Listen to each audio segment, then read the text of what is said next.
तो फिर स्टार्ट करते हैं। तो सिंपल पेंडुलम, कॉनिकल पेंडुलम में क्या देखा था कि जब कोई पेंडुलम ऐसा गोल गोल घूमता है तो उसको कॉनिकल बोलते हैं, और अगर कोई पेंडुलम लेफ्ट और राइट ऐसा मोशन करे तो उसको सिंपल पेंडुलम बोलते हैं। एक सिंपल पेंडुलम में क्या होता है, एक हैवी मास अटैच होता है जिसको बॉब बोलते हैं। ये बिल्कुल देखा जाए तो वो बिल्कुल कॉनिकल की तरह ही है, बस इसका मोशन का तरीका जो है थोड़ा सा अलग है, बाकी जो चीज़ है वही है। ठीक है, तो यहाँ पर ये अपना आया सिंपल पेंडुलम, ये है हैवी ऑब्जेक्ट जिसको क्या बोलते हैं, बॉब बोलते हैं। अब ये बॉब कैसे मोशन कर रहा है, लेफ्ट से राइट की तरफ मोशन कर रहा है। मेन पोजीशन, अब ये भी ऑसिलेशन कर रहा है, इसमें भी 3 पोजीशन आएगी, main, extreme, right and left.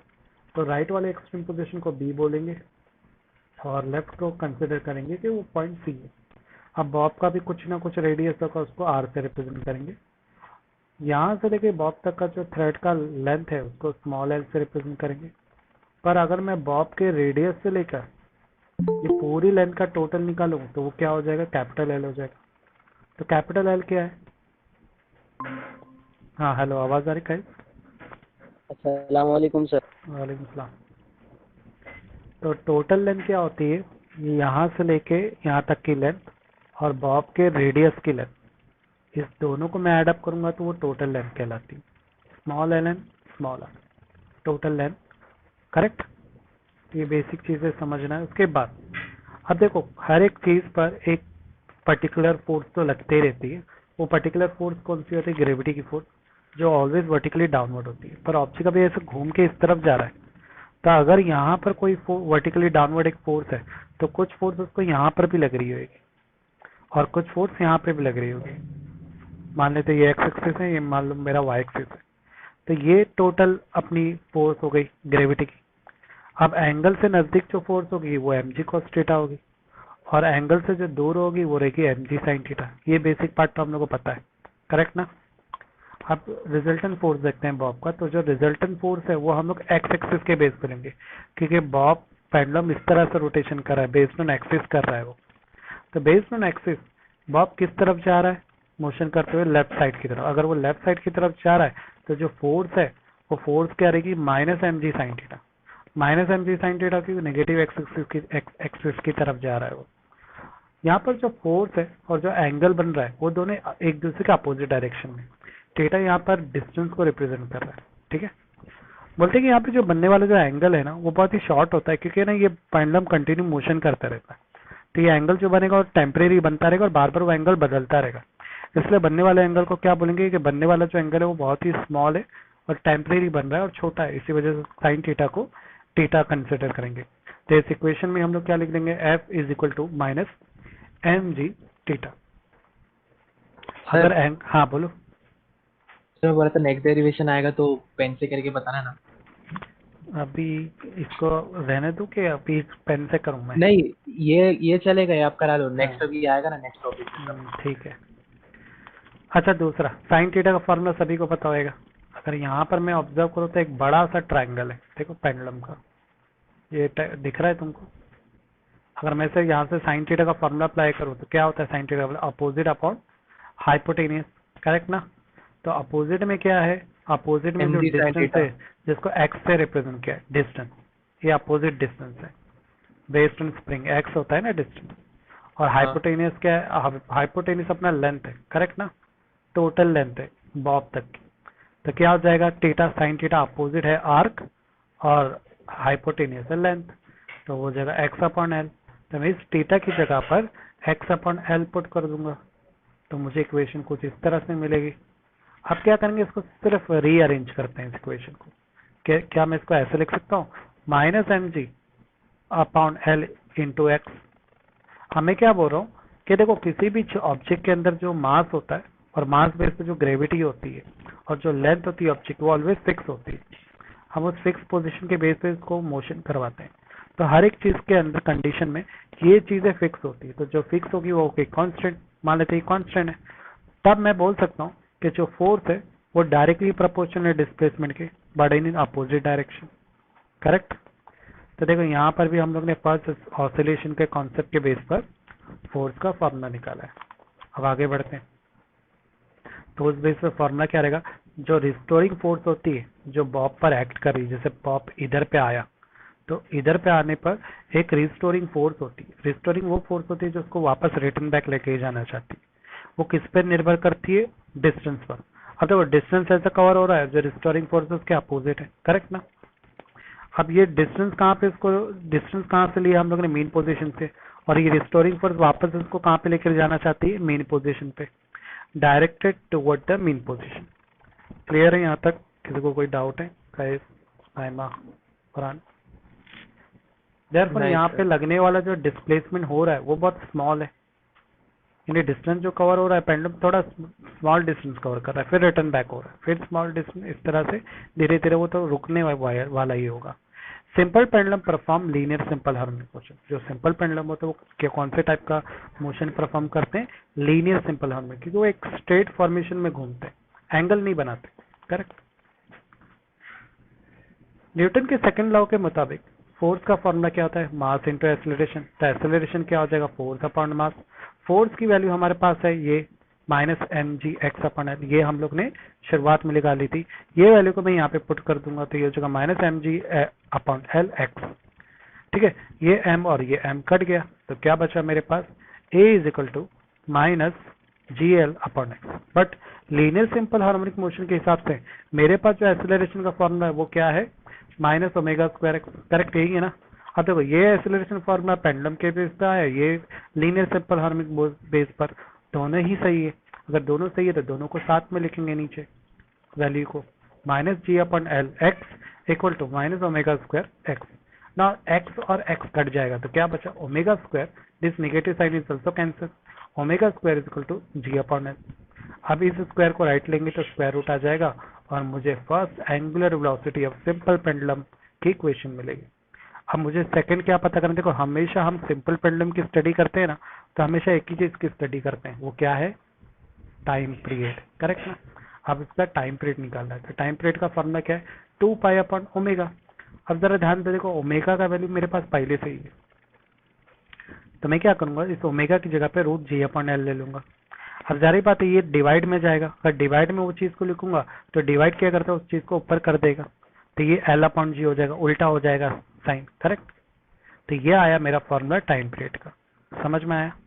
Frequency क्या होता है, फ्रीक्वेंसी टाइम पीरियड का उल्टा होता है। तो जारी बात जब मैं इसमें डालूंगा वैल्यू को तो ये 2 पाई बन जाएगा 1/2 पाई, एल अपॉन जी बन जाएगा जी अपॉन एल, समझ में आया। क्योंकि ऐसा रहेगा ना, जी एल अपॉन जी, सॉरी, तो जब इसको ऊपर शिफ्ट करेंगे तो ये सिर्फ साइन उल्टा कर देगा, ये जी ऊपर आ जाएगा और एल नीचे, समझ ला। यहाँ पे सिंपल पेंडुलम का डेरिवेशन हो गया, हमने उसका टाइम पीरियड का फॉर्मूला, एंगुलर वेलोसिटी का फॉर्मूला, एक्सेलरेशन का फॉर्मूला देख लिया और फ्रीक्वेंसी का भी फॉर्मूला देख लिया। क्लियर है, यहाँ पे आगे बढ़े।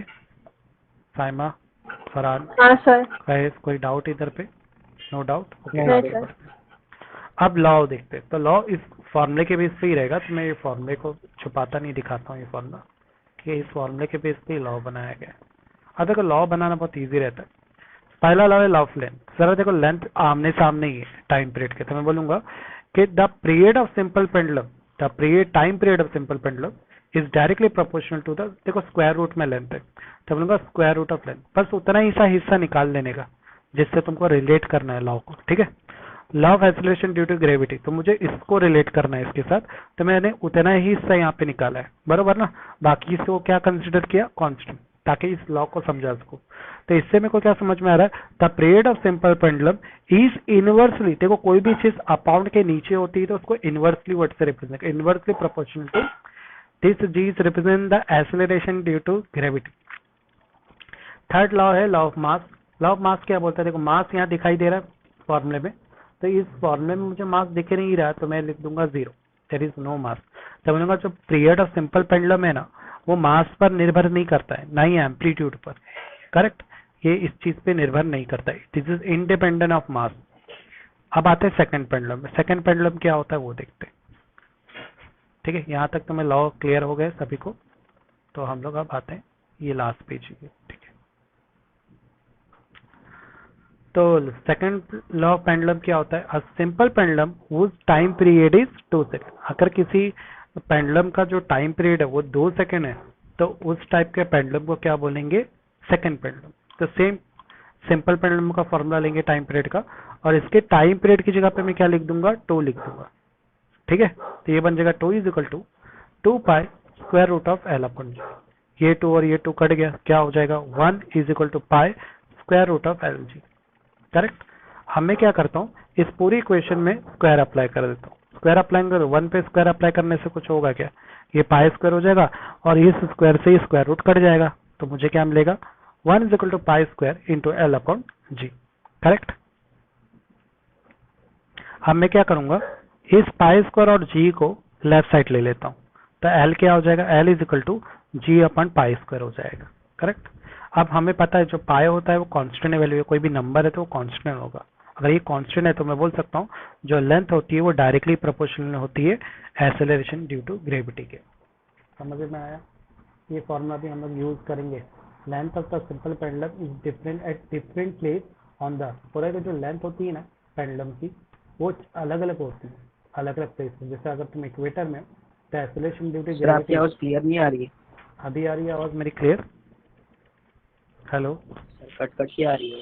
ओके, बाकी वो नेटवर्क का इशू हो सकता है।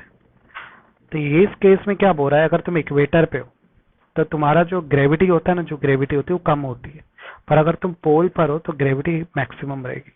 ठीक है, तो ये पोजीशन बता दे, उस पोजीशन पे पेंडुलम का जो लेंथ है उस तरह का बिहेवियर करेगा यहाँ पे। तो सर हाँ सर। नहीं हाँ सर इतना ही है ना ये?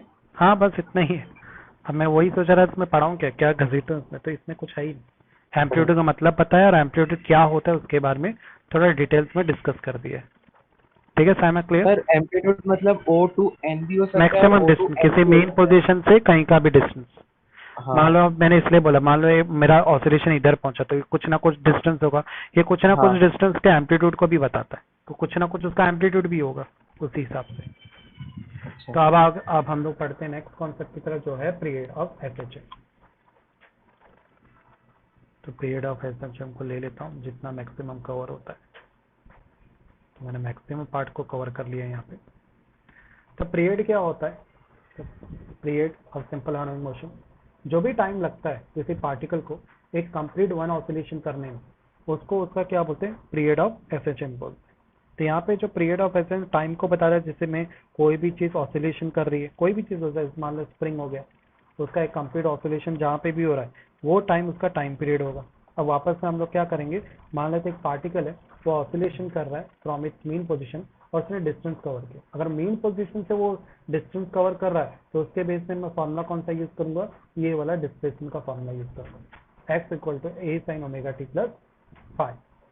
ना मान लेते हैं after time t plus 2 pi upon omega is the displacement will be. अब ये t is equal to t plus 2 pi upon omega कहाँ से आया? तो ये एक्चुअली फॉर्मूले से जनरेट हुआ है आफ्टर टाइम t प्लस 2 पाई ओमेगा। तो एक जरा ध्यान दो, ये जो वैल्यू है ना एक्चुअली एक कैपिटल टी की, समझ में आया? तो मतलब एक टाइम पीरियड, कैपिटल टी किसको रिप्रेजेंट कर रहा है? Time period of one complete oscillation. मान लेते हैं आफ्टर टाइम, मतलब एक कंप्लीट ऑसिलेशन के बाद भी एक टाइम इंटरवल में वो और डिस्प्लेसमेंट कर रहा है, समझ में आया? अगर वो और डिस्प्लेसमेंट कर रहा है तो मुझे क्या करना पड़ेगा? कैपिटल टी के बाद स्मॉल टी भी लगाना पड़ेगा, बरोबर कि नहीं? ये वाला पार्ट समझा तुम लोग को? मतलब वो उसने स्टार्ट तो किया, एक कंप्लीट ऑसिलेशन किया है, उसके बाद भी वो रुका नहीं है पार्टिकल, अभी भी वो ऑसिलेशन कर रहा है, उसने और एक पर्टिकुलर टाइम पे डिस्टेंस कवर कर रहा है। तो मैं क्या करूंगा, टाइम पीरियड के बाद एक स्मॉल टी वापस से पुट करूंगा। अब टाइम पीरियड का फॉर्मूला क्या है? 2 पाई अपन ओमेगा, करेक्ट ना? तो देखो यहाँ पे 2 पाई अपन ओमेगा कैसा है, समझ में आया?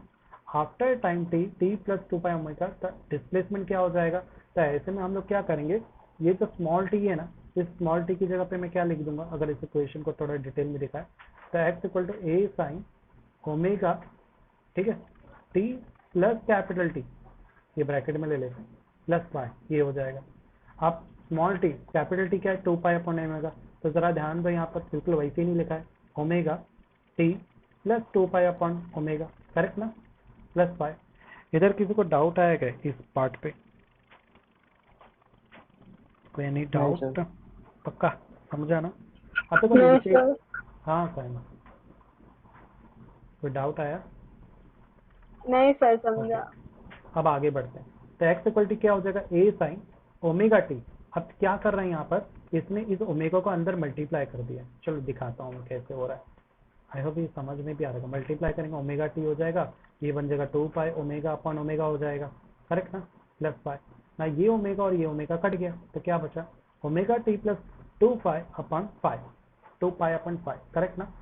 अब यहाँ पे क्या बोल रहा है, 2 पाई एक्चुअली 360 डिग्री को रिप्रेजेंट कर रहा है, और 2 पाई अपन थीटा में जितना मुझे पता है साइन 2 पाई प्लस थीटा, ये एक्चुअली एक फॉर्मूला बन रहा है। ये 90 प्लस थीटा का पता है ना? और मुझे जितना बताया था टीचर ने, यहाँ पे इवन नंबर रहेगा तो वैल्यू जीरो होगी, समथिंग समथिंग कुछ कॉन्सेप्ट रहता है। तो शायद तुम लोग मेरे को बता सकते हैं ट्रिग्नोमेट्रिक कॉन्सेप्ट के बारे में। तो यहाँ पर मैंने क्या किया है, 2 पाई अपन 5, अगर 2 है इवन नंबर है तो इवन नंबर की वैल्यू को समथिंग कुछ जीरो ले लेते हैं, ऐसा कुछ है। क्योंकि 2 पाई किसको रिप्रेजेंट कर रहा है, 360 रोटेशन को रिप्रेजेंट कर रहा है, और एक कंप्लीट ऑसिलेशन 360 डिग्री का ही होता है, बरोबर, एक कंप्लीट ऑसिलेशन में। तो यहाँ पर क्या करेंगे हम लोग, 2 पाई प्लस थीटा को क्या कंसिडर करेंगे, साइन 2 पाई प्लस थीटा की वैल्यू हो जाती है साइन थीटा। तो बिल्कुल वैसे ही यहाँ पर साइन 2 पाई प्लस पाई की वैल्यू क्या आ जाएगी, साइन पाई। तो omega T as it is है, और ये पाई आ जाएगा। क्लियर है यहाँ पे? तो ये मैथ का फॉर्मूला है जिसको हम लोग ने यहाँ पे अप्लाई किया है, और कुछ नहीं। इसका लेना देना फिजिक्स से कुछ भी नहीं है। यहाँ तक क्लियर हुआ? कोई डाउट है? हाँ सर। डाउट नहीं है? सर। पक्का ना? नहीं। अब- हाँ सर। तो अब आगे बढ़ता हूँ मैं ये वाला साइड यूज कर लेता हूँ। अभी क्या करना है हम लोग को कि स्पीड का फॉर्मूला पता ही होगा सभी को। स्पीड का फॉर्मूला क्या होता है, distance upon time, correct? Distance upon time, यही है फॉर्मूला। यहाँ पर डिस्टेंस क्या है अपना, डिस्टेंस अपॉन टाइम। तो डिस्टेंस क्या रहेगा अपना, टाइम अपना हो जाएगा time equal to 2 pi upon omega, यही वैल्यू है अपने पास। तो हम लोग क्या करेंगे, डिस्टेंस की जगह पर ये वैल्यू पुट कर सकते हैं कि नहीं कर सकते? तो इस बेस पे जो स्पीड का फॉर्मूला क्या बन जाएगा, speed is equal to distance upon time हो गया। हमने क्या करता हूँ, शिफ्टिंग करता हूँ यहाँ पर। जैसे मुझे देखो टाइम पीरियड का फॉर्मूला पता है, अगर मैं इसको ऐसे शिफ्टिंग करूँ तो टाइम पीरियड क्या हो जाएगा, डिस्टेंस अपॉन स्पीड हो जाएगा, करेक्ट ना? अब डिस्टेंस क्या है अपने हाँ पास सर। इस, अब ये जो है और टाइम पीरियड की वैल्यू हमारे पास है। टाइम पीरियड क्या है, 2 पाई अपॉन ओमेगा। तो ये 2 पाई अपॉन ओमेगा किसके बराबर हो जाएगा, डिस्टेंस अपॉन स्पीड के बराबर हो जाएगा, करेक्ट? यहाँ तक समझ में आया? ये तो बस जो मेरा कॉन्सेप्ट है जो बुक में लिखा है इसलिए मैं कर रहा हूँ वो, ठीक है? अब सेकंड चीज, ये वाला हाँ कॉन्सेप्ट सर। क्लियर है? ओके। अब बुक में एक और पार्ट इसमें कवर किया है। बुक के अंदर अगर मैं बताता हूँ डायरेक्टली वो फाइनल पार्ट को लेते हैं ताकि तुम लोग को एक्सप्लेन कर सको क्या हो। बुक के अंदर हम लोग को ये फाइंड आउट करना है, ये जो लास्ट में टाइम पीरियड आया ना, ये आया कैसे, ये वाला पार्ट कहाँ से ले लो, यहाँ से ले लेते हैं। ये पार्ट भी उसने आइडेंटिफाई किया कि टाइम पीरियड जो होता है ना वो 2 पाई होता है upon square root of acceleration पर यूनिट डिस्प्लेसमेंट होता है। तो अब ये आया कैसे हम लोग वो देखते हैं। तो पहले चीज हम लोग को बेसिक पता है कि जो फोर्स का फॉर्मूला है, ये स्प्रिंग की बात हो रही है तो स्प्रिंग बेस पे फॉर्मूला क्या होता है फोर्स का, force is equal to minus k, यही है फॉर्मूला हमारे पास, करेक्ट? तो अगर मैं इसको शिफ्टिंग विफ्टिंग करूँ तो के क्या हो जाएगा, ये निगेटिव साइन क्या अपोजिशन को बताता है, तो के क्या हो जाएगा, एफ अपन एक्स हो जाएगा, करेक्ट? सेकेंड चीज, अपने को एक और चीज पता थी, यहाँ पे जो के अपॉन एक्स ओमेगा की वैल्यू क्या होती है, ओमेगा क्या होता है, ओमेगा से के अपॉन एम होता है, और के की वैल्यू मेरे को क्या मिली अभी, के की वैल्यू मिली X upon F upon X. तो मैं क्या करूंगा, इस ओमेगा की जगह पर एफ अपॉन एक्स ले लेता हूँ, चलो ले लेता हूँ। तो के की जगह मैं क्या ले रहा हूँ, omega square is equal to F upon M X हो जाएगा, करेक्ट? अब देखो तुम्हारे बुक के अंदर कुछ लिखा हुआ है, वो पार्ट पे हम लोग आते हैं। देखो हम लोग यहाँ पे पहुंच गए, हमने यहाँ पे तो के की वैल्यू क्या है हमारे पास, के की वैल्यू मैंने ले लिया एफ एक्स। तो एफ क्या है, एफ एक्स रिप्रेजेंट कर रहा है फोर्स पर यूनिट डिस्प्लेसमेंट को रिप्रेजेंट कर रहा है, करेक्ट? तो यहाँ पे जो एफ एक्स है वो फोर्स को रिप्रेजेंट कर रहा है, और एक्स किसको यूनिट रिप्रेजेंट कर रहा है, पर यूनिट डिस्प्लेसमेंट को रिप्रेजेंट कर रहा है, जो बुक में हम लोग नियर बाय पहुंच गए। सेकंड आते हैं। तो ये अपने को ओमेगा का फॉर्मूला मिला, करेक्ट। अब टाइम पीरियड क्या होता है? टाइम पीरियड है 2 पाई अपन ओमेगा, करेक्ट। और सेकंड चीज, फोर्स का फॉर्मूला क्या है? Mass into acceleration. और एक्सेलरेशन क्या होता है? फोर्स अपॉन मास, करेक्ट। और ये थोड़ा सा, हाँ, एक्सेलरेशन में का एक्सेलरेशन कैसे भी इसको घसीट के लाने का, एक मिनट, ये वाला स्टेप नहीं है, जो स्टेप ऑलरेडी अप्लाई किए थे ना वो सही ही जा रहे थे। यहाँ तक तो क्लियर हो ही गया है, करेक्ट। अब क्या करना है, स्क्वायर को राइट साइड शिफ्ट कर दो, ये हो जाएगा एफ अपॉन एम एक्स, बरोबर। सेकंड क्या रहेगा, ये जो मैं लिख रहा था ना यहाँ पे, फोर्स न्यूटन के मुताबिक फोर्स का फॉर्मूला क्या होता है? Mass into acceleration. तो हम लोग क्या करेंगे, ये जो फोर्स है इसकी वो जगह क्या ले फॉर्मूला लूँगा? डाल दीजिए। हाँ, मास इंटू एक्सेलरेशन ले लूँगा। तो ये सर हो सिर्फ गया कुछ, एक्सेलरेशन अपॉन एम और एम क्या कट वो गया, एक्स तो बचेगा। ओमेगा हाँ का वैल्यू क्या बचा? ए अपॉन एक्स। तो मैं इस ओमेगा की जगह पे हाँ, क्या ले लूँगा? Square root of A under root upon of X. A upon ये हो एक्स, जाएगा 2 upon square root of A upon X. A देखो अब अपॉन हो गया X. Proof. Time period is equal to 2 pi square root of acceleration पर unit displacement. समझ में आया हाँ किस तरह से सर, ये हाँ, A under root of A upon X को एक्सेलरेशन पर यूनिट डिस्प्लेसमेंट बोलते हैं ना। ए तो एक्सेलरेशन हो गया, एक्स क्या हो हाँ, गया? और डिस्प्लेसमेंट हो पर गया, यूनिट डिस्प्लेसमेंट अपॉन। मतलब एक्स पर यूनिट अपॉन मतलब एक्स। अपॉन, हाँ, हाँ यस, समझा। ठीक है। तो इस तरह से उसने सॉल्व किया है। उसने अल्सो बोला, also T is equal to 2 pi M upon k. अगर एक्सट्रीम एम पोजीशन पे कैसे? एम यहाँ पे मास को रिप्रेजेंट कर रहा है और के कांस्टेंट को।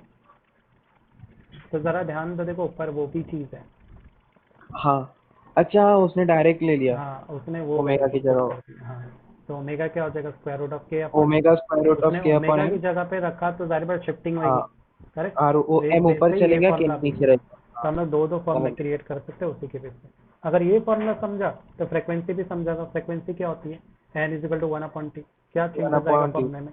अगर मैं ये वाला बस फॉर्मूला बनाऊँ तो पर ये हो जाएगा रेसिप्रोकल हो जाएगा। 1/2 पाई के अपॉन एम हो जाएगा, करेक्ट हाँ ना। हाँ तो यानी फॉर्मूला सेम ही बन रहा है, सिर्फ शिफ्टिंग होगी। इस फॉर्मूले के हिसाब से भी क्या होगा? उल्टा हो जाएगा, 2 पाई नीचे जाएगा और एक्सेलरेशन ऊपर आ जाएगा। हो गया। हाँ। तो यहाँ पे हम लोग ने फ्रीक्वेंसी बेस पे भी देख लिए। फ्रीक्वेंसी क्या होती है? कोई भी एक सेकंड में या कुछ सेकंड में जो भी ऑसिलेशन कंप्लीट होता है, that is called frequency of simple harmonic motion. तो ये हम लोग ने पार्ट कवर कर लिया। देखो ये वाला फॉर्मूला भी हो गया, और इसमें देखो फॉर्मूला सिर्फ उल्टा हो गया, सेम फॉर्मूला सिर्फ उसको उल्टा कर दिया। अब आते कॉम्बिनेशन ऑफ स्प्रिंग में। तो नीचे देखो एक पिंक कलर में लिखा हुआ है कॉम्बिनेशन क्या है? A number of spring of different spring consist of combine in series, either in series और पैरेलल। बट स्प्रिंग ना दो तरह की हो सकती है, ऐसे या तो सीरीज फॉर्म में वो आपस में जुड़ी हो या पैरेलल टाइप में जुड़ी हो आपस में।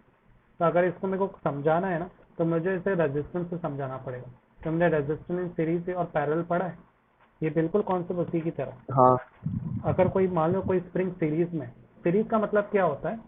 एक स्ट्रेट स्प्रिंग एक ऐसी लाइन यहाँ में। पे लगी है, हाँ ठीक है, और दूसरी स्प्रिंग उसी से जुड़कर आगे लगी है। जैसे ट्रेन के डिब्बे लगे होते हैं ना, इस तरह के कंडीशन में स्प्रिंग आपस में जुड़ी है। तो हम लोग को ये देखना है कि जब दो स्प्रिंग ऐसे सीरीज में जुड़ी हुई है तब इसका किस तरह का बिहेवियर रहेगा। तो यहाँ पे साइंटिस्ट क्या होता है, इस तरह से रहेगा तो इसका कांस्टेंट हमको दो लेना पड़ेगा, एक इसका कांस्टेंट एक इसका कांस्टेंट, एक करेक्ट। का, और आगे और रहेगा तो इसका उसका किस भी। तरह से परफॉर्मेंस रहेगा, इसकी स्प्रिंग का नॉर्मल रहेगा। अगर इसके बेस पे फॉर्मूला बनाना है, एक्चुअली पिंक कलर का थोड़ा एक्स्ट्रा पार्ट रहता है, तो फॉर्मूला तो सेम ही बनेगा, फोर्स इक्वल टू के ई। यहाँ पर ई किसका रिप्रेजेंट कर रहा है? एक्सटेंशन को, मतलब दोनों स्प्रिंग में खिंचाव कितना आ रहा है। तो बोला जितना खिंचाव 1 पे आएगा उतना ही खिंचाव 2 पर भी आएगा। अगर इसके बेस पे इंडिविजुअल फॉर्मूला बनाओ तो फर्स्ट का एक्सटेंशन होगा फोर्स अपन के 1, दूसरे का एक्सटेंशन होगा फोर्स अपन के 2। अगर टोटल एक्सटेंशन देखना है, यानी दोनों स्प्रिंग पर सर कितना फोर्स अपॉन एक्सटेंशन हो क्यों रहा लिया? है, क्या चीज? वो F is equal to constant into extension क्यों लिया वो? एक्सटेंशन मतलब उस खिंचाव को बता रहा है कि दोनों में खिंचाव हाँ, कितना हो रहा है, तो खिंचाव फॉर्मूला के कहाँ से बेस आया? पे देख रहा है। तो फॉर्मूला ये नॉर्मल बनाया है, जैसे हम लोग बनाते हैं माइनस के एक्स लेते हैं, डिस्टेंस लेते हैं। तो यहाँ पर डिस्टेंस की बजाय, क्योंकि स्प्रिंग जब लगाएंगे तो डिस्टेंस तो बहुत बड़ा हो गया, तो आप डिस्टेंस हाँ नहीं खिंचाव देख रहे हैं कि कितना इसको स्ट्रेच कर रही है, खींच कितना रही है। तो एक्सटेंशन नहीं, डायरेक्ट इनडायरेक्ट वो डिस्टेंस से बता रहा है कि कितना डिस्टेंस बढ़ रहा है। तो एक ही तरीका है, दोनों स्प्रिंग का टोटल निकालो, दोनों डिस्टेंस के टोटल हाँ। से हमें पूरा एक्सटेंशन पता चल जाएगा कि कितना खिंचाव या कितना वो डिस्टेंस कवर करेगी। ये का सिंपल सिली कॉन्सेप्ट है। अब इसी तरह पैरेलल का अगर देखना है तो पैरेलल और सीरीज में फर्क क्या होता है? पैरेलल में तुम क्या करोगे, दोनों जो स्प्रिंग है इसके बारे में ना बैक साइड में मस्त एकदम डायग्राम भी बनाया हुआ है, तो मैं तुमको डायग्राम दिखाऊंगा ना, तुम लोग को ज्यादा बेटर समझ में आएगा। ये देखो, ये सीरीज का डायग्राम है ना, ये भी सीरीज ही कहलाएगा। देखो ना, एक स्प्रिंग को दूसरी स्प्रिंग से जोड़ कर रखा है कि नहीं, देखो ना, ये वाली और ये। पैरेलल का मतलब क्या होता है? पैरेलल में जुड़ाव नहीं रहेगा दो स्प्रिंग का। देखो क्या है, दोनों इंडिविजुअल इस ऑब्जेक्ट से जुड़ी हुई है। अगर दोनों इंडिविजुअल जुड़ी है तो इन दोनों का जो बिहेवियर होगा वो इंडिविजुअली होगा। पैरेलल को ऐसे भी कनेक्ट कर सकते हैं। देखो, तो जारी बात है, दोनों इंडिविजुअल बिहेवियर करेगी तो ये जो स्प्रिंग का बिहेवियर होगा पैरेलल में वो इंडिविजुअल जैसा ही बिहेवियर करेगी। ये स्प्रिंग समझ में आया? जैसे अगर ये कंप्रेस होती है, ऊपर वाली स्प्रिंग कंप्रेस होगी तो ये वाली स्प्रिंग एक्सपांशन होगी, करेक्ट? और ये जब एक्सपांड करेगी तो ये कंप्रेस होगी। इधर दोनों सेम टाइप बिहेवियर देगी, ये दोनों आपस में कंप्रेशन रेस्ट्रिक्शन इंडिविजुअली इक्वली करेगी। तो इसकी प्रॉपर्टी और जो हम लोग अभी तक जो पढ़े ये प्रॉपर्टी सेम जाएगी।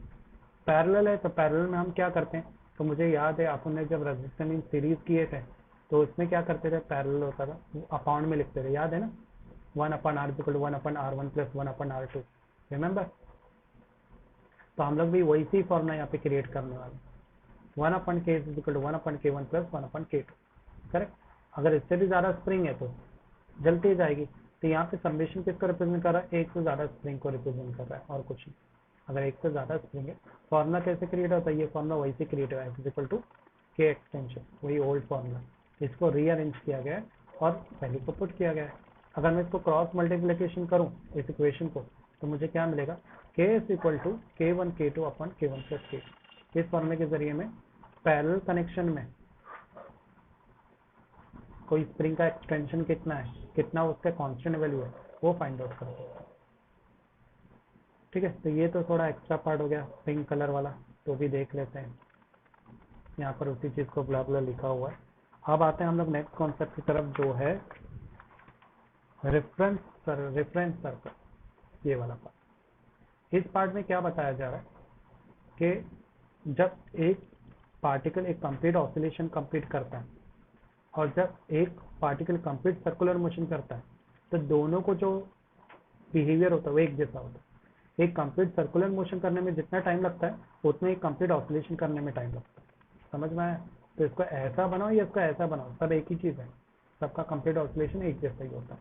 ये पार्ट सिलेबस में नहीं है तो ये पार्ट हम लोग स्टडी नहीं करेंगे, ये तुम लोग को नहीं दिया गया एग्जाम में। तो हम लोग आगे बढ़ जाते हैं। इसके बाद डायरेक्टली आते हैं नेक्स्ट कॉन्सेप्ट पे, जिसका नाम क्या है? Phase of H 5.8। तो 5.8 ये थ्योरेटिकल पार्ट है। इसमें क्या लिखा है? फेज। फेज एक्चुअली किस चीज को बताता है?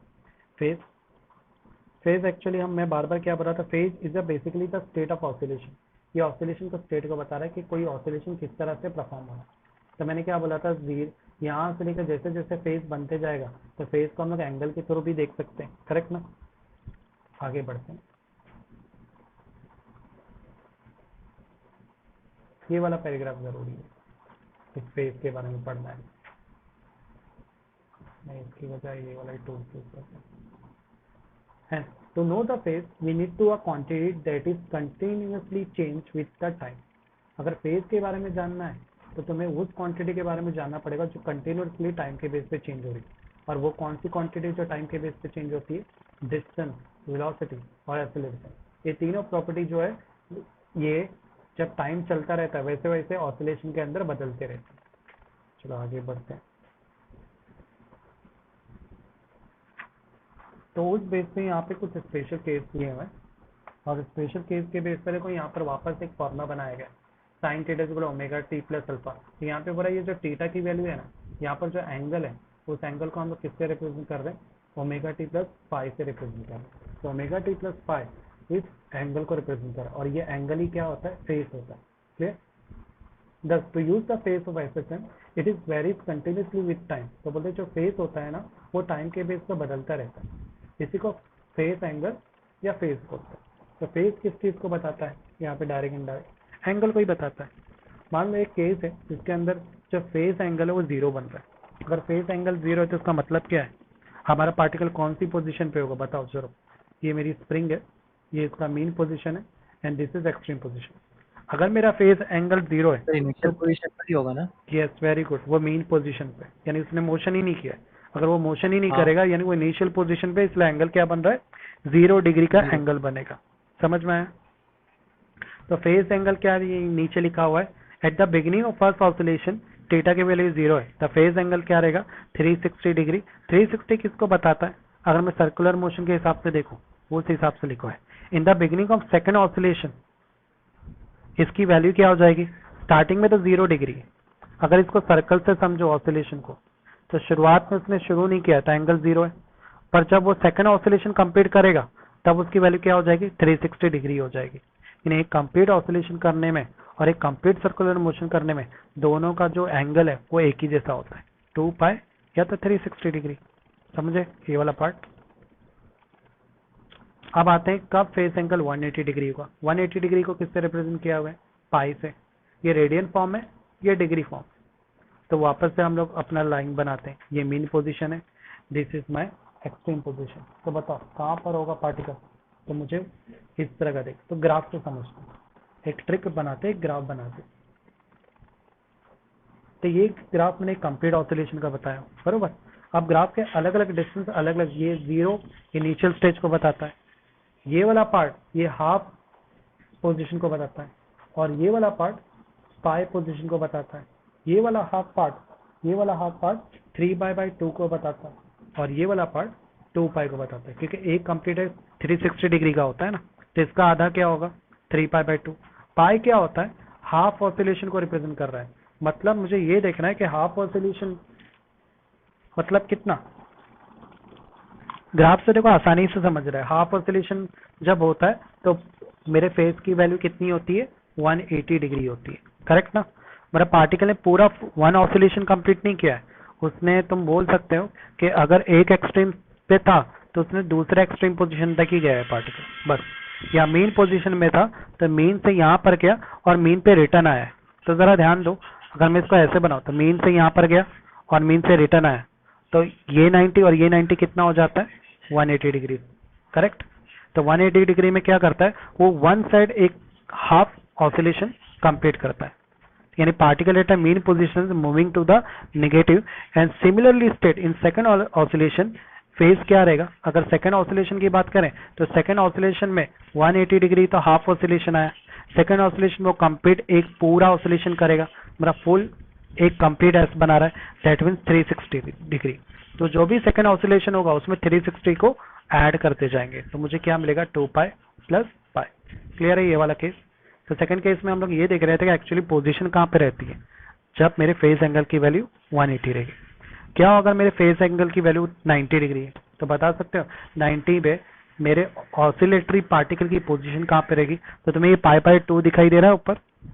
इससे क्या पता चल रहा है कि मेरे जो पार्टिकल है उसने मीन पोजीशन से सिर्फ एक एक्सट्रीम पोजीशन का डिस्टेंस कवर किया, तब उसकी एंगल की वैल्यू क्या रहेगी 90 डिग्री रहेगी। समझ में आया? अब अगर वो सेकंड ऑसिलेशन कंप्लीट करता है तो उसको किस तरह से रिप्रेजेंट करेंगे? चलो ये तो 90 डिग्री के बेस पे मिल गई, मान लो बाद में वो कंप्लीट ऑसिलेशन कर रहा है, तो उस बेस में हमको कैसे लिखना पड़ेगा, उसको रिप्रेजेंट करना पड़ेगा एक कंप्लीट ऑसिलेशन प्लस 90 डिग्री। समझ में आया? कहे कुलसुम ताहिरी, फरहान, साइमा। तो यहाँ पे हम लोग सिर्फ ये देख रहे हैं एक्चुअल Yes, sir. ऑसिलेशन में उस पार्टिकल की पोजीशन कहाँ पर है एंगल के बेस पे। सेकंड एंगल कौन सा है 270 डिग्री। 270 डिग्री का मतलब 3/2।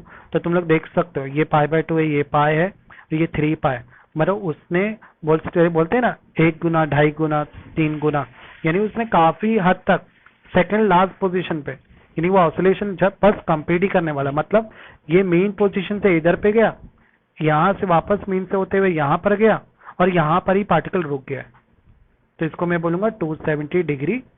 समझ में आया यहाँ पे? यानी हम हर एक ऑसिलेशन पे जो डिग्री बन रहा है ना उसकी जानकारी ले रहे हैं। तो अगर 270 डिग्री है मतलब मेन से एक एक्सट्रीम पर गया है और एक्सट्रीम से होते हुए दूसरे एक्सट्रीम पे जाके वो रुक गया, यानी उसने फुल कंप्लीट ऑसिलेशन नहीं किया, तो उसको 270 डिग्री से रिप्रेजेंट करेंगे, और इसी तरह से वाइस वर्सा। क्लियर है ये कॉन्सेप्ट? उसके बाद जो नेक्स्ट कॉन्सेप्ट है वो आ रहा है ग्राफिकल। तो ग्राफिकल पार्ट इग्नोर कर दिया गया नहीं एग्जाम में, पर इस ग्राफ की मदद से ही मेरे को वो समझाना इजी पड़ा। देखो हर एक ग्राफ का अलग अलग पार्ट अलग अलग डिग्री ऑफ एंगल को बताता है। कंपोजिशन ऑफ 2SHM, कंपोजिशन वाला पार्ट हम लोग ने कवर कर लिया है, रिमेम्बर ये वाला डेरिवेशन हम लोग ने कर लिया था और इसके केसेस भी देख लिए थे, याद आया कुछ? रिजल्टेंट एम्पलीट्यूड का फॉर्मूला भी बनाया था, यहाँ तो बहुत छोटा दिखा है पर एक्चुअल फॉर्मूला नीचे जो हम लोग ने किया था। हम लोग ने पाई की जगह पर मेरी नोट्स में अल्फा रिप्रेजेंट किया गया है, बस ये डिफरेंस है, ठीक है। तो ये इक्वेशन भी हो गई थी, स्पेशल केसेस भी देख लिए थे हम लोग ने, और ये तो एक्टिविटी दी है energy of particle performing simple harmonic motion. अब ये वाला पार्ट हम लोग को देखने का, energy of the particle performing simple harmonic motion. इसके साथ साथ और कौन सा पार्ट रह गया रिमेनिंग, ये वाला पार्ट बाकी है, इसके स्पेशल केसेस भी देखना है। स्पेशल केसेस फिर ये ग्राफ भी सिंपल पेंडुलम हम लोग ने कर लिया, बरोबर, सिंपल पेंडुलम पार्ट हो गया। सेकंड पेंडुलम भी मैंने बता दिया है।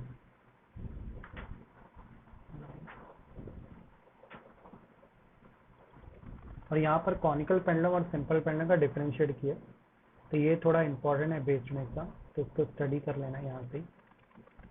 उसके बाद एंगुलर सिंपल हार्मोनिक मोशन, तो एक पार्ट को छोड़कर मैं थोड़ा सा आगे बढ़ गया, एंगुलर सिंपल हार्मोनिक मोशन में पढ़ आ गया।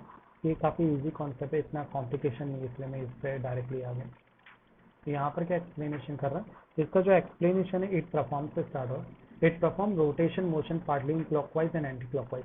तो डायग्राम दिखेगा तो समझेगा। यहाँ पर क्या लिखा है, एंगुलर सिंपल हार्मोनिक मोशन, मतलब कोई पार्टिकल कैसा मोशन कर रहा है, सर्कुलर मोशन कर रहा है। तो मान लेते हैं एक रिजिड सपोर्ट से हम लोग ने एक धागे से एक डिस्क को बांध दी। अब मैं क्या करूँगा, इस डिस्क को पकड़ के एक साइड पे रोटेट करूँगा। मान लो मैंने एंटी क्लॉकवाइज उसको ऐसा रोटेट किया, जितना मैं रोटेट करते जाऊँगा उतनी मेरे को फोर्स लगानी पड़ेगी। यहाँ पर जो फोर्स है कौन से फॉर्म की फोर्स रहेगी, टॉर्क फॉर्म में फोर्स रहेगी। अब जरा बताओ, फोल्ड करने पर ये जो धागा है वो मोल्ड हो जाएगा। मोल्ड होने पे क्या होगा, इस वायर पे, ये जो भी वायर है ये एक्चुअली मेटेलिक वायर नायलॉन का बना हुआ है, इस वायर पे क्या आएगी, रिस्टोरिंग फोर्स आएगी। रिस्टोरिंग फोर्स वो है जो उसको वापस से रोटेट करेगी अपोजिट डायरेक्शन। अगर मान लो मैंने क्लॉकवाइज किया है तो रिस्टोरिंग फोर्स को एंटी क्लॉकवाइज डायरेक्शन में रोटेशन करेगी। समझ में आया? ये अपना रिजिड सपोर्ट है, ये अपनी डिस्क है जो ट्विस्ट हो रही है, और ट्विस्टिंग के बेस पर वो अलग अलग डायरेक्शन के बेस पर एंगल मेट कर रही है। समझ में आया यहाँ पे ये वाली कंडीशन। तो इस तरह के बिहेवियर को, आपकी आवाज नहीं आ रही है। अभी आ रही है आवाज मेरी क्लियर? हेलो? सर अभी आई। तो यहाँ पे जो बिहेवियर दिखा रहा है ना, इस तरह का कोई भी जिससे अगर रोटेशन मोशन करती है तो उस तरह के जो मोशन को एंगुलर सिंपल हार्मोनिक मोशन बोलते हैं। अभी angular simple harmonic motion word क्यों आया, तो सिंपल हार्मोनिक मोशन ये बता रहा है कि यहाँ पर भी जब बदलाव आ रहा है ना सर्कुलर मोशन के बेस पर भी, उस वक्त भी हमारा displacement, angular velocity, angular acceleration, ये भी साइमल्टेनियसली टाइम के साथ साथ बदल रहा है। तो हम लोग यहाँ पे एंगुलर सिंपल हार्मोनिक मोशन की थोड़ी सी स्टडी करेंगे, इसमें ज़्यादा डिटेल में स्टडी नहीं करेंगे। तो अभी यहाँ पर मेरे पास एक चीज़ है कि अगर मैं फोर्स ऐसा लगा रहा हूँ क्लॉकवाइज डायरेक्शन, ये क्या चीज़ का, ये टॉर्जिनल जो फिगर के बाजू में लिखा, हाँ ये। अच्छा, टॉर्जिनल मतलब एंगुलर ऑसिलेशन को ही रिप्रेजेंट कर रहा है। टॉर्क से ये यहाँ पर जो लगने वाला फोर्स है वो कैसा है, टॉर्जिनल है। ओमेगा में क्या फर्क है? किसमें? टॉर्क और ओमेगा। टॉर्क और ओमेगा, अरे बहुत बड़ा फर्क है। ओमेगा एंगुलर वेलोसिटी को बता रहा है, टॉर्क फोर्स को बता रहा है, ऐसी फोर्स जो रोटेट कर रही है। तो यहाँ पे टॉर्जिनल टॉर्क से ही बना हुआ वर्ड है। ये क्या बता रहा है कि कोई भी चीज को फोर्स लगाने पे अगर वो गोल घूमती है तो वो एंगल बनाती है। तो यहाँ पे फोर्स लगने में चीज गोल घूम रही है और गोल घूमने में एंगल बनाती है। इसके बारे में रोटेशन, नॉब हो गया अपना, रोटेशनल डायनामिक में पढ़े थे, इसके बारे में याद है ना कि ये जब रोटेट करेगी, मान लो ए से उसने रोटेट की और बी तक पहुंची, तो ये जो एंगल है उसका एंगुलर डिस्प्लेसमेंट को बताता है। अब जाहिर बात है इसके साथ साथ उसकी कुछ स्पीड भी होगी, स्पीड को एंगुलर वेलोसिटी से रिप्रेजेंट करेंगे। और इसकी अगर स्पीड बदल रही है, जैसे देखो ना, एक रोटेशन किया फिर रिवर्स ट्विस्ट हो रहा है, वो वायर का ट्विस्टिंग की वजह से वो रिवर्स हो रहा है, तो जाहिर बात है एक्सेलरेशन भी हो रहा है कि इसकी जो वेलोसिटी वो बदल रही है। तो यहाँ पर एंगल बेस पे एक्सेलरेशन हो रहा है, इसलिए इसको अल्फा से रिप्रेजेंट करेंगे, यानी यहाँ पर भी सिंपल हार्मोनिक मोशन ही फॉर्म हो रहा है, बरोबर और ना। सर वो ये कुछ करे उसका डिस्टेंस जो रहेगा उसको क्या बोलेंगे? डिस्टेंस को यहाँ पे एंगुलर डिस्प्लेसमेंट यानी थीटा से रिप्रेजेंट करेंगे। थीटा। तो यहाँ पर हम लोग का क्या आ रहा है, सेम चीज हो रही है, फोर्स और डिस्टेंस एक दूसरे के अपोजिट काम करें, मतलब मैं जितना डिस्क को ऐसा घुमा रहा हूँ उतना मुझे एक फोर्स फील हो रही है उस वायर से, जो वापस हो जाती है कि वापस वो ट्विस्ट हो जाए। तो यहाँ पर फोर्स है टॉर्क, क्योंकि सर्कुलर मोशन हो रहा है, और डिस्टेंस है थीटा। यहाँ पर भी सेम चीज दिखाई दे रही है, जो टॉर्क है और जो डिस्प्लेसमेंट है वो एक दूसरे के अपोजिट काम कर रहे हैं। अब अल्फा हटाऊंगा तो मैं कांस्टेंट लगाऊंगा, तो यहाँ पे कांस्टेंट क्या है, सी। तो यहाँ पे सी क्या है, कांस्टेंट को रिप्रेजेंट कर रहा है। क्लियर। अब इस इक्वेशन को जरा रीअरेंज करते हैं, ये माइनस सी थीटा को लेफ्ट साइड ले लूं तो टॉर्क क्या हो जाएगा, plus C theta equal to 0। ये एक इक्वेशन मैंने बना डाला, करेक्ट। ये इक्वेशन एकदम ऐसे नहीं दिख रही है। अब देखो मेरे पास टॉर्क का भी फॉर्मूला है, रोटेशनल डायनेमिक के अंदर हम लोग ने टॉर्क का फॉर्मूला निकाला था, क्या निकला था, आई अल्फा, करेक्ट ना। तो मैं चाहूँ तो इस टॉर्क की जगह पर आई अल्फा भी पुट कर सकता हूँ, तो टॉर्क क्या हो जाएगा, I alpha plus C theta equal to 0 हो गया। अगर इस फॉर्मूला को ध्यान से देखो तो ये डिफरेंशियल इक्वेशन का फॉर्मूला नहीं दिख रहा है, D square theta upon D T square plus omega square theta equal to 0। तो ये फॉर्मूला और ये फॉर्मूला काफी लुक लाइक एक जैसा ही दिख रहा है। कैसे ये फॉर्मूला एक जैसे है, तो जरा ध्यान दो, ये अल्फा क्या है, एक्सेलरेशन ही है, पर ये एंगुलर एक्सेलरेशन है, करेक्ट। तो उस बेस पे मैंने यहाँ पे डी थीटा लगा दिया, अंडरस्टूड। dx की जगह पे डी थीटा क्यों लगाया, क्योंकि एंगुलर एक्सेलरेशन है, और एक्चुअली हमारा फॉर्मूला क्या था, D square x upon D T square plus, है ना, क्या फॉर्मूला डिफरेंशियल इक्वेशन का स्टार्टिंग में, रिमेंबर दैट फॉर्मूला, अभी बताते हैं।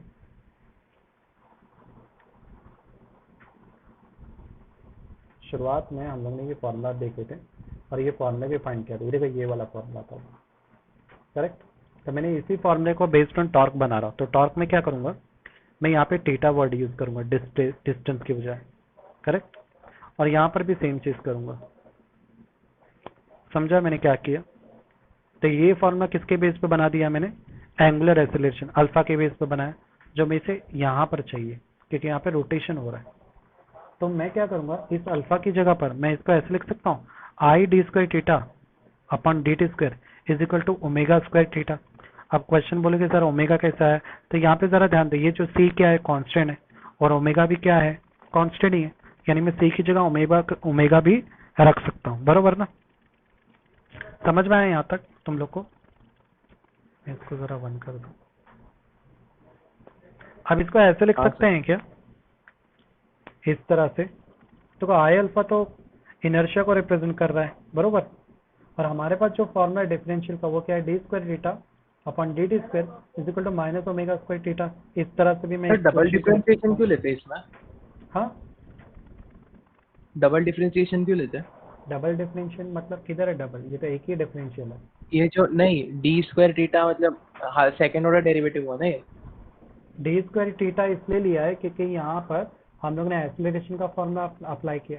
एक्सेलरेशन क्या होता है, हाँ D omega upon D T, और ओमेगा हाँ। क्या है, T theta upon D T. जब उसमें इसको यहाँ पे ऐड किए तो स्क्वायर बन गया है, डबल नहीं बना है, वो और बन सर गया नीचे D T square. D T square. अब ओमेगा में भी क्या आता है, अगर ओमेगा का फॉर्मूला देखो तो ओमेगा का फॉर्मूला क्या है, D x upon D T, पर ये बिलोंग, हाँ। ठीक है। तो ओमेगा क्या हो जाएगा, D theta upon D T. तो डी टी यहाँ पे हाँ। पहले से था, ये दोनों डी टी मिलके क्या हो जाएगा, डी टी स्क्वायर, और ये डी और ये डी मिलकर डी स्क्वायर थीटा हो जाता है। तो इस तरह से फॉर्मूला क्रिएशन है, ये तो ऑलरेडी हम लोग देख चुके हैं ये फॉर्मूला। अभी मेरे को क्या क्रिएशन करना है, तो मैं एक्चुअली आगे के फॉर्मूला को क्रिएशन कर रहा हूँ। देखो ये हम लोग यहाँ तक पहुँच गए, ये किस तरह से है ये समझ गया हम लोग को, करेक्ट। दूसरा चीज, मेरे पास दो टॉर्क का फॉर्मूला था, एक टॉर्क मेरे को इक्वेशन के बेस में मिला माइनस सी थीटा, और दूसरा टॉर्क मेरे पास पहले से था आई अल्फा। तो यहाँ पर देखो वो दोनों टॉर्क को ऐड किया, फिर उसके बेस में हम लोग ने इक्वेशन को, ये वाली इक्वेशन क्रिएट की, इस माइनस सी थीटा को लेफ्ट साइड ले लिया, तो ये जगह I alpha plus C theta हो जाएगा इक्वल टू 0। इसके बेस पर ये फॉर्मूला बन गया। अब क्या करेंगे, आगे और बढ़ते हैं इस फॉर्मूले में। अल्फा का फॉर्मूला क्या है, तो अल्फा यहाँ पे है D square theta upon D T square, correct. Minus C theta upon theta, ये कैसा आया, तो मैं क्या करूंगा, इस इक्वेशन में डिवाइड बाय आई कर दूं। इस इक्वेशन में अगर मैं डिवाइड बाय आई करता हूँ इस इक्वेशन में, तो तो ये हो जाएगा D square theta upon D T square, और ये बन जाएगा सी थीटा अपन आई। करेक्ट। अब यहाँ पर दो चीज क्या, सी थीटा अपन आई लिखने के साथ साथ इसने ये सी थीटा अपन आई को राइट साइड ले लिया, तो ये बन जाएगा माइनस सी थीटा अपन आई। यहाँ तक समझ में आया सभी को? बहुत सारे स्टेप कीप किए गए। और दूसरा एक और चीज यहाँ पे क्या बताई गई है कि D square theta upon D T square actually angular acceleration का फॉर्मूला, ऐसा भी शो कर दिया गया। समझ में आया यहाँ पे? तो एक डाउट है? हाँ सर। वो सी क्या है? क्या चीज? सी सी सी सी कांस्टेंट। जैसे कभी भी हम लोग कोई चीज में ऐसा लगाते हैं डायरेक्टली प्रोपोर्शनल सर इनटू वो थीटा। जो था ना, हाँ वो जो डी स्क्वायर थीटा, तो उसमें डी थीटा का स्क्वायर क्यों नहीं लिया? अरे क्या सराहना, क्या हो गया? पूरा डिटेल में बताना पड़ा। अल्फा क्या होता है? अल्फा का फॉर्मूला क्या है? D omega upon D. D omega upon D, D omega का फॉर्मूला क्या है? D theta upon D. D theta upon D. अब इस ओमेगा की जगह पर ये वैल्यू पुट करो, तो हो जाएगा डी स्क्वायर, ये वैल्यू पुट कर रहे हैं थीटा, और D T T D T D T D square. अब समझा थीटा पे स्क्वायर क्यों नहीं आया? हाँ समझा हाँ क्या कर रहे हैं फरहान? समझा। क्लियर है? नहीं तो सर, ये नहीं क्वेश्चन सर, भी हम लोग क्योंकि ऐसा सिमिलर मैंने एग्जांपल मैथ्स में भी देखा था, सेकंड ऑर्डर डेरिवेटिव का, तो इसलिए तो कंफ्यूज अभी हो गया। क्लियर हो गया ये वाला पार्ट। तो अभी ये हाँ, वाला हाँ। पार्ट यहाँ पे स्टॉप कर दो। ये हम लोग ने एंगुलर एक्सेलरेशन का फॉर्मूला बना लिया एंगुलर एसएचएम का। अब आगे यहाँ पे कुछ थोड़ा सा और डिटेल में जाते हैं इस कॉन्सेप्ट में, जिसको मैं इसके ऊपर ही कराता हूँ। तो भाई यहाँ पर भी हम लोग ये टाइम पीरियड निकालना चाहते हैं, तो टाइम पीरियड के लिए मुझे चाहिए ओमेगा, और ओमेगा का वैल्यू मेरे को पता नहीं है, तो पहले ओमेगा का वैल्यू निकालते हैं कि ओमेगा का वैल्यू क्या है। तो पहला चीज हम लोग को पता है कि अल्फा क्या है? अल्फा है D square theta upon D T square. Correct. और अल्फा का एक और फॉर्मूला है, अल्फा बराबर है minus omega square theta.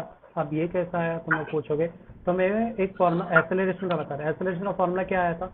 Omega square x. Correct ना? ये लीनियर का है, तो क्या मैं इसको एंगुलर में कन्वर्ट कर सकता हूँ कि नहीं? एक ही जगह मैंने अल्फा ले लिया, omega as it is, X की जगह पे थीटा ले लिया, यानी मैं इसको ऐसे भी कन्वर्ट कर सकता हूँ। बरोबर ना? कर सकते हैं कि नहीं कर सकते? कर सकते हैं कि नहीं? Yes sir. Okay.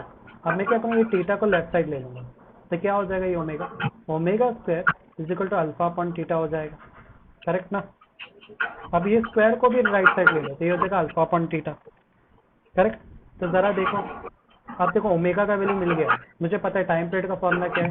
2 pi upon omega, और ओमेगा क्या है? Alpha upon theta. Alpha upon theta का मतलब क्या होता है? एंगुलर एक्सेलरेशन पर यूनिट एंगुलर डिस्प्लेसमेंट। समझ में आया कैसे ये फॉर्मूला बना? t is equal to 2 pi upon omega का। तो मैं इसको ऐसे लिख सकता हूँ क्या? 2 pi is equal to square root of alpha upon theta. लिख सकता हूँ ना? अभी अभी ऊपर फाइंड आउट किया। समझा ये फॉर्मूला किस तरह से फाइंड आउट किया गया है यहाँ पर? साइमा खैर हाँ क्लियर है? हाँ साइमा, सर। ओके। उसके बाद अपने दो टॉपिक बच गए हैं। एक टॉपिक बचा है magnetic vibrating in uniform magnetic field, इसके आगे ही दिख रहा है, और दूसरा एनर्जी ऑफ ऑसिलेशन। ये दो टॉपिक हम लोग नेक्स्ट टाइम देखेंगे, अभी नहीं देखेंगे। अभी देखो क्या क्या कवर किया, उस बेस पे मेरे को क्वेश्चन देखना, और तुम लोग को कल के लिए मेरे को थोड़ा सा टेस्ट देना है। ठीक है, अब तो वो टेस्ट करना है, तो रिविजन लास्ट पेज पर सर क्या रहेगा कल टेस्ट में? बताते हैं, वही तो दे रहा हूँ मैं। एक मिनट, सबसे पहले इसके एमसीक्यू कर लेना सारे। इसका मैं पहले तुम लोग को डाइजेस्ट में प्रोवाइड कर देता हूँ क्वेश्चन आंसर। फिजिक्स में सॉल्यूशन में दे देता हूँ तुम लोग को ऑसिलेशन।